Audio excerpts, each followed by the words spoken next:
Welcome back to Small Caps. My name's Kerry Stevenson. Today I'm bringing you a company by the name of Classic Minerals. It's a classic. The ASX code is CLZ. Joining me today is Dean Goodwin. He's the CEO of Classic Minerals. They're over in WA exploring the Forrestania Belt. And Dean has had some 34 years experience, not just as a geologist, but as a structural geologist. And ladies and gentlemen, you'll understand why that's important as we get underway. Dean, welcome to Small Caps. Good to see you. Thank you, Kerry. Thank you for having me.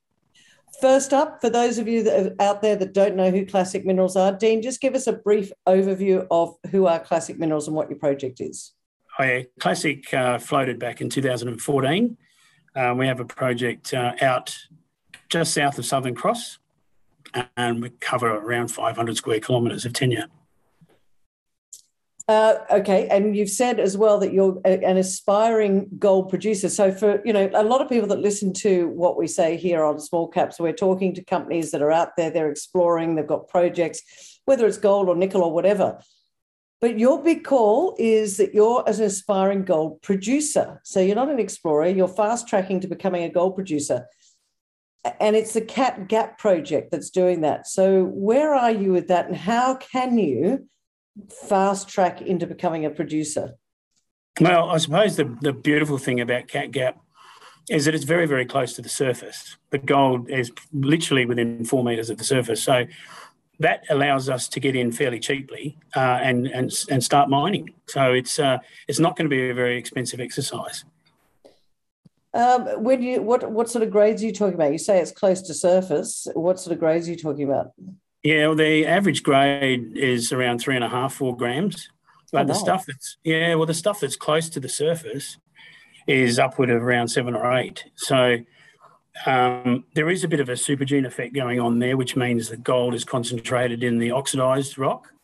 So that tends to focus gold near the surface. So that allows us to get in, mine some very, very high-grade material that's close to the surface and get a cash flow very quickly. And in doing that, because quite often people say there's a lot of things that need to go into getting yourself into production. Is there a plant nearby? Are you going to have your own plant? And what's your time frame? Talk to us about where this time frame of getting into production is. Is it in a year's time? Certainly. No, we're sort of hoping within the next 6 months we'll be producing. We have purchased a gecko plant. Gecko plants are fairly new to the scene. They are mobile plants. You can actually pick them up and shift them. We've decided to go down that route. And the reason why we've gone down that route is the gecko plants are a specialised type of plant. They're more suited to ore bodies that have very high recoveries in terms of gravity recovery. Okay. Imagine the guys in Alaska, they use sluices and they collect the free gold, okay? So imagine Cat Gap as something similar, but the rock's actually trapped in quartz. So we use the gecko plant to crush it, and we use gravity separators, and we can pull up to 70 to 75% of the gold out without using cyanide. Oh, that's good. That's good for the environment. We like that. When you say that, I mean, can we just go back to where you are? Where is this project? We're talking about the Forrestania Belt. For those people that don't know, it's over in WA. How did you come across this particular project? Who had it before you? Has it been explored for gold in the past? All right. Well, that's a great question, Kerry. I worked in that area 20 years ago as a young geo. I have a very strong structural background, so I understand structure and geometry and how gold sits in the ground. Right. I spent 3.5 years exploring that ground and mapping that ground. It was about 124 kilometres of strike. As I said, it took me 3.5 years to do. So I probably know more about that part of the Forrestania Belt than anybody. Okay. Classic Minerals found out 4 years ago that I had this vast experience, so they asked me to come and help them.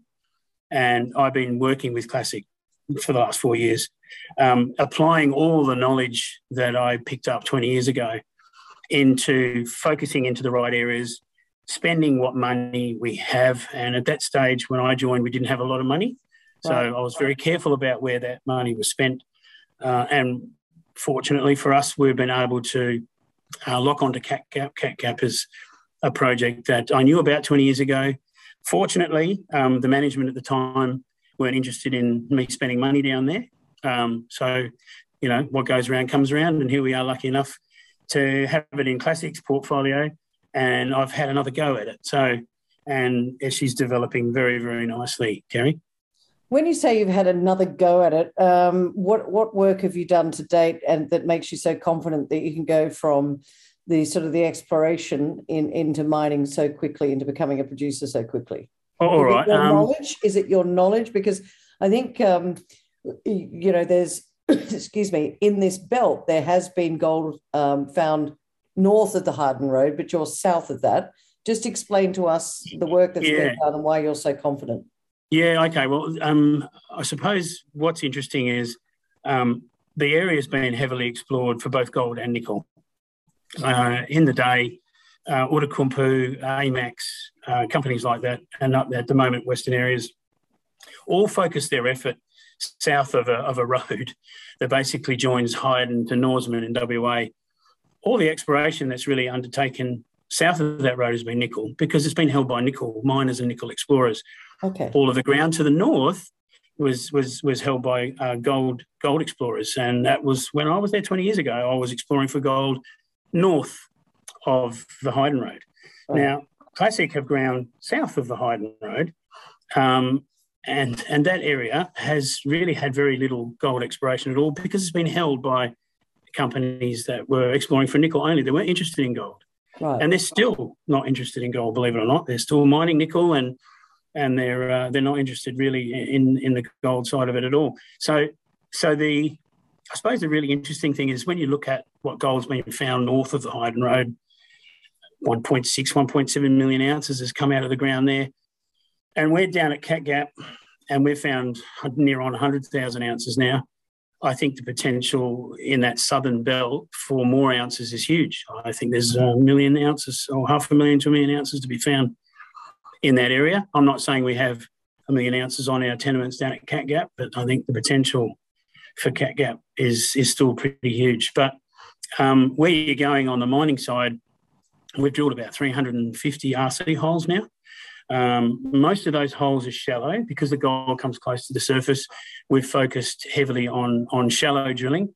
Most of the intersections are shallow, and we've been getting some fantastic numbers. In fact, one of the numbers we've recently got from the last lot of drilling I did was 10 metres at 40 grams per tonne.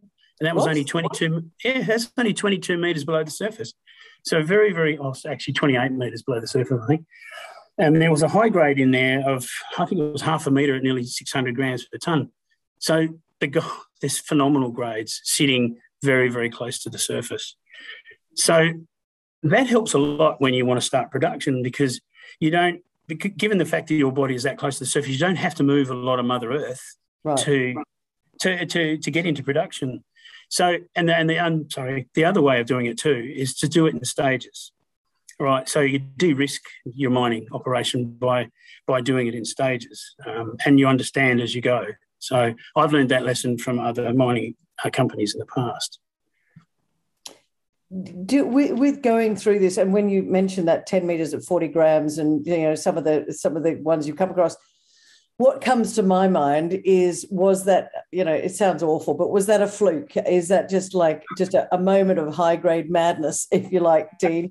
Or given that you're a structural geo, are you saying, listen, Kerry, this is along the same structural core that others are north of the Hyden Road, and, you know, there's a lot been found up there. Do you think it's similar? Yeah, or do very. you think you found a much higher, potentially, grade of gold? And where do you think the mother lode is, so to speak? Or is it very veiny? Is it going to be hard to get this gold out of the ground? Okay, that's interesting. A few questions there, but okay. So this ore body is unique. It's in the granite. So if you ask me the question, what hosted the other ore bodies north of the road, north of the Hyden Road, I would tell you banded iron and dolerite. They're the main units that host it. And there are chemical reasons why the gold is so concentrated in those rock units, and I won't go into that too greatly. Cat Gap is very unique. Normally, gold in granites in WA is generally low grade. So there is something quite peculiar about Cat Gap, and why this gold is so highly concentrated near the surface. And I think it's a structural thing. Not so much a chemical thing, because granite's pretty benign. There's no minerals in there that are going to react with the gold fluids to drop the gold out as it comes through. It's all a structural thing, and there's a bit of a bend or a buckle in the contact at that particular point. And all the high grade seems to be dropping out where the geology bends, basically goes around a corner, for want of a better word. Right. And the gold just bang, out it comes. Now, we're still trying to understand exactly the plunge line or where this high grade stuff's going underground wise or deeper, but we are tracking it at the moment. We've just finished a drilling program that we announced back in late June, and we're having some pretty good success with high grade stuff at depth now. So who knows how many ounces are going to be exactly where I'm looking at Cat Gap on the contact at the moment. The other thing, as I mentioned earlier, the other unique thing about Cat Gap is there's not a lot of sulfide in it. In fact, it's almost devoid of sulfide. So you're not going to have any environmental issues with leaching, horrible chemicals leaching into the ground when the sulfides weather. The other beautiful thing about it is the gold is free. It's just sitting in quartz. So to answer your question, it's quartz veins, but it's also partly alteration as well. So the granite's seen some pretty stressful times, and the rock's really quite stuffed up. It's quite stressed, and the gold is sitting not only in the quartz, but it's also sitting in these biotite-rich layers. And the gold is free. You can actually see it quite clearly.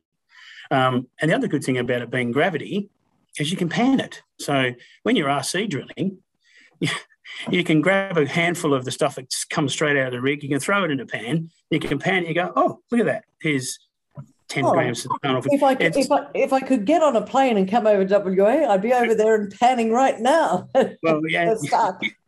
There's a lot of free gold. So it's the good thing about that, Kerry, it's very, very easy to track. You can track it without worrying too much about or waiting for assays to come back to go, oh, I'm on the wrong track. You can be there on the rig, and I'm very hands-on, so I'm always out there with the rig. Okay, good. I do all the logging, I do all the panning. I've probably done 5,000 pans now over the life of the Cat Gap drilling programs. But yeah, there's nothing like keeping those costs down. Dean, I have to ask you that there's an important step that you're taking, and this is important when it comes to how you're going to get into production, and that's the bulk sampling exercise. Just explain the importance of that and why it's necessary to do this at this stage.